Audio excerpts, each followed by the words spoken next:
Bienvenue sur Clapotis. Aujourd'hui, c'est un épisode un peu spécial puisque je vais laisser la place à l'un de nos experts en prise de parole, Brian Rocher, qui va vous expliquer dans ce podcast comment performer à l'oral avec des techniques imparables de gestuelle. Brian, je te laisse donc la parole. Hello à tous, merci Cécile de ce podcast sur la plateforme Clapotis. Je m'appelle Brian, j'interviens dans le supérieur et je suis un spécialiste de la prise de parole.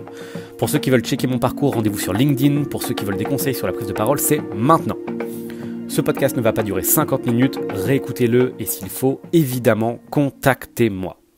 Alors déjà, on va poser les bases du sujet. Devenir orateur en 3 minutes, ça n'existe pas. Il n'y a pas de solution miracle, il n'y a pas de tips magiques, mais une seule méthode. Avoir une technique de gestuelle et une posture, des éléments de discours, et évidemment, répéter, répéter et répéter encore. Je ne vais pas vous demander d'apprendre par cœur votre texte. Par contre, pensez, et je le redirai en fin de podcast, qu'il faut répéter pour être à l'aise. Alors, évidemment, pour certains qui ont un peu de facilité, ce sera un peu de talent et ça va à peu près passer. Mais là, vous allez avoir quelques clés pour upgrader votre niveau encore plus. Pour ceux qui pensent que l'oral, par contre, c'est la pire des choses stressantes du monde, alors ce podcast, il est fait pour vous, les gars. Parce que croyez-moi, avec des techniques, vous allez évidemment vous améliorer. L'art oratoire, c'est certes un petit peu de facilité de base, mais c'est aussi de la préparation et du travail. Aujourd'hui, on parle donc technique de geste et placement du corps. La première chose, c'est qu'on va adopter une position qui va vous contraindre. Vous inquiétez pas, je vous explique. La contrainte, elle va vous empêcher de vous retrouver dans une mauvaise position de corps et donc d'esprit.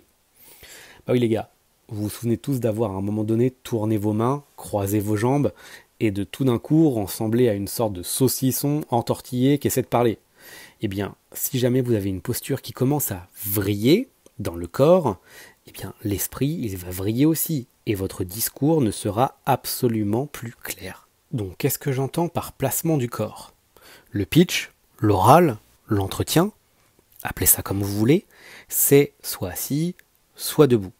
Dans le cadre de votre oral de français, et d'ailleurs de plusieurs de vos oraux, vous allez présenter en position assise. Et ça, c'est vraiment un plus. Car le mobilier va pouvoir vous contraindre. Vous contraindre à quoi ? Adopter une bonne position. Et là, au bout de 2 minutes 30 de podcast, vous dites, le gars, il est en train de me parler du corps, alors que moi, je veux parler. Mais alors pour ceux qui seraient sceptiques, au bout de 2 minutes de podcast, on n'a qu'à se dire qu'on teste la solution, et si ça vous paraît totalement à côté, laissez tomber. Mais je peux vous parier dès maintenant que vous allez évidemment monter en compétence, parce que votre position de corps va vous permettre d'avancer dans votre oral. Je reviens donc à mon histoire de contrainte. Schématiquement, c'est très simple, mais c'est une position au millimètre. Vous allez vous asseoir au fond de votre chaise, les pieds à plat. Les jambes un peu écartées, juste la largeur des hanches pour être bien stable, et les mains posées sur la table en face de vous, de manière à avoir en gros les coudes à 90 degrés, le long du corps et à peu près la base du poignet qui repose sur la table ainsi que les mains. La paume bien contre la table et bien à plat. Vous ne devez surtout pas être trop en arrière et surtout pas collé à votre table non plus. Testez la distance adéquate en fonction de votre physique et pensez bien à avoir les pieds à plat, comme les mains avec les jambes un peu écartées, mais surtout pas trop. Clairement, ça fait mauvais genre. Et les mains dans la continuité, à droite et à gauche de vos jambes. Si vous faites un focus à ce moment-là, en vous tenant droit, vous remarquerez que vous avez les épaules parfaitement ouvertes, que vos pieds et vos mains ont des segments parfaitement parallèles, mais décalés dans la continuité à droite et à gauche. En fait, c'est plutôt une jolie figure géométrique quand même. Alors attention, on rentre dans la fin du podcast. Alors première chose, les gars, jamais, au grand jamais, vous ne devez bouger vos jambes. J'entends par là une chose, c'est commencer à trembler sans cesse du pied, voire les croiser fortement. On se rappelle, si on croise un membre, dans l'esprit, ça se croise aussi. Et c'est pareil pour les mains.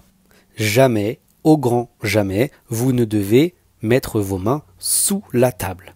Pourquoi ? Parce que si vous les mettez sous la table, vous n'aurez plus l'occasion de donner du sens à votre interlocuteur. Et ça, c'est la toute dernière chose qu'on va voir dans le podcast. Alors, pourquoi je parle de contrainte depuis le début ? Parce qu'avec cette position, vous allez pouvoir donner du sens à votre interlocuteur. Et cette position, elle ne vous mettra jamais en porte-à-faux. En respectant cette position, et en ayant les mains posées à plat, à droite et à gauche, machinalement, vos mains, elles vont s'animer quand vous allez vouloir expliciter un concept. Et surtout, ne croisez jamais vos mains. C'est vraiment une histoire de discipline. Mais si vous y tenez, très clairement, votre note, elle va s'envoler. On avance dans la contrainte. Et je vais terminer par le fait de respecter la distance avec la table. Là, vous vous rendez compte que comme ça, vous ne pouvez pas aller bien loin. Vous ne pouvez pas vous reculer profondément dans votre chaise et vous ne pouvez pas rabattre vos mains sous la table. Donc, même si l'entretien commence à mal se passer, si vous avez un trou de mémoire, vous cherchez vos mots, la question est difficile, etc.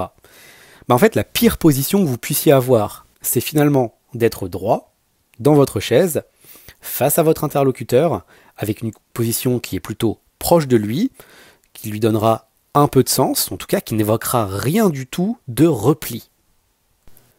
Donc avec cette position, même si vous êtes pris en porte-à-faux pendant l'entretien, vous ne renvoyez jamais quelque chose de négatif.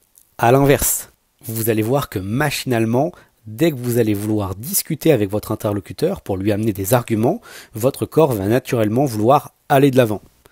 Et comme vous avez les épaules bien ouvertes, les pieds à plat et vos mains à droite et à gauche, la sensation pour l'examinateur lorsque vous irez vers lui sera décuplée. Très clairement, vous n'avez pas besoin d'apprendre à ce moment-là à faire des gestes, imaginer, bouger vos mains. Avec cette position, les choses vont se faire d'elles-mêmes. En somme, cette position, soit elle vous protège dans les instants difficiles, soit elle vous valorise lorsque vous donnez du sens. Mais jamais elle ne vous fait défaut.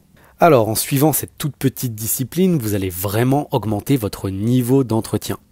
Attention, si vous voulez performer à l'oral, encore une fois, il n'y a pas de formule magique. Il faut tout simplement être discipliné dans cette posture, et puis répéter et répéter et répéter vos arguments. D'ailleurs, cette posture, il faut la répéter aussi. Vous allez voir que votre gestuelle habituelle reprend très vite le dessus. Vous croisez vos mains, vous croisez vos jambes, vous faites trembler vos pieds, etc., etc. Donc, cantonnez-vous à cette discipline lorsque vous parlez. Répétez-la également, toute cette posture, cette gestuelle, et vous verrez que votre niveau va vraiment augmenter. Évidemment, on ne devient pas un orateur en 3 minutes, mais avec des techniques comme ça, on peut aller chercher une excellente note. Alors à tous, si ce podcast vous a plu, n'hésitez pas à en demander d'autres et surtout, contactez-moi si vous avez un problème. Je vous dis à tous, bon courage, à très bientôt et surtout ne lâchez jamais rien. C'était Brian pour un podcast sur la performance à l'oral.